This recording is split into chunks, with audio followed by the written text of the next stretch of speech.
This is the Spectre number 24 by John Ostrander, and it's got another of them sub-vertigo covers that are 8, so let's just skip that.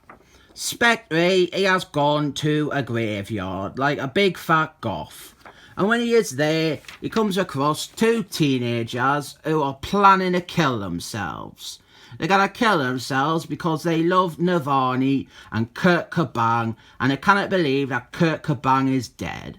And I will admit, in 2020, this is a very dated reference, but this comic came out in December 1994, and I tell you what, that is far too close to Kurt Cobain's suicide to show his fucked up, mutilated face and start preaching about how he is burning in hell for committing the sin of killing himself.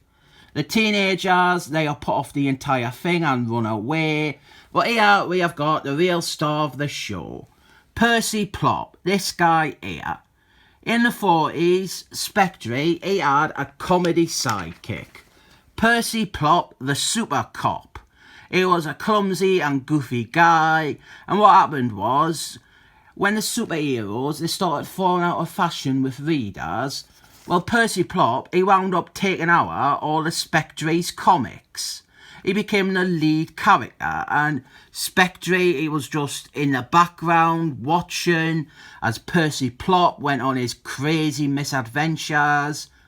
Eventually, they just made Spectre properly invisible, so he wasn't even part of the Percy Plop stories.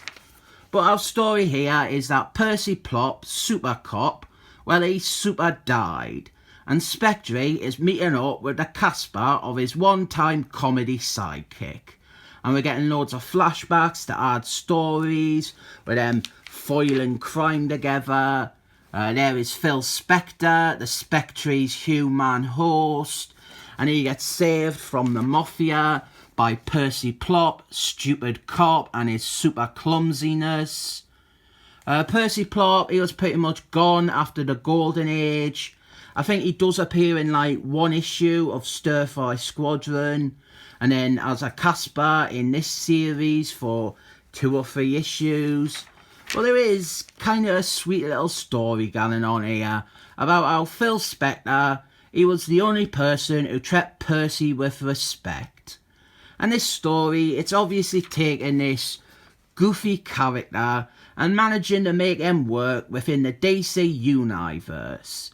It doesn't feel anywhere as stupid or silly as it did in the Golden Age.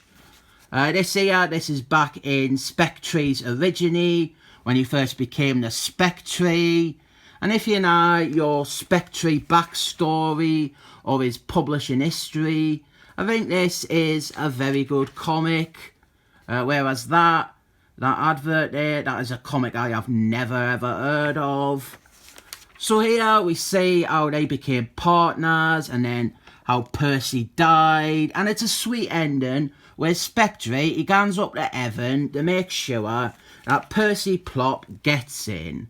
And Evan, they won't let him in because he hasn't earned a place in Evan. And this really annoys the Spectre. But then the gates to Evan open up and he's let in. And this happens because it would appear that the Spectre has a friend in Evan. Well, now he has got 2.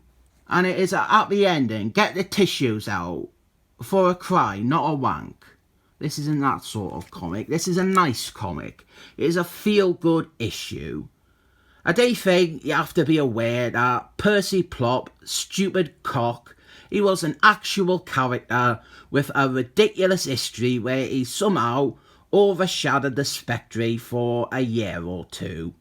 This is a great issue of the series though. It's just nice and simple and it gives me the feels, so I rate it 7 thumbs up.